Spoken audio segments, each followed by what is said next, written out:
تنزل انتخابات امتى يا رئيس؟ لما الناس تبقى عايزه. لما الناس تبقى عايزه. يعني لما الناس تطلب مني.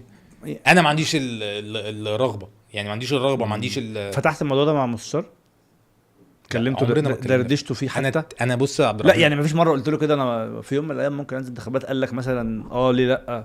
عمري في حياتي ما فكرت. يعني انا اول بقول لك مره انا اول مره اطرح الفكره دلوقتي بجد. انا بقول لك انا قعدت. لا مستحيل برضه انا والله اقسم بالله ما قلتليش انا عارفك، انت لو كنت ما فكرت كنت هتقول لا انا الموضوع ده ما فكرتش فيه، انما انت قلت لي ممكن حاجه في بالك. انا انفع ابقى رئيس نادي الزمالك؟ تنفع طبعا خلاص. ايوه انا انفع وانقله نقله تانية واسخر له وقتي وحياتي وكل ده عامل ده.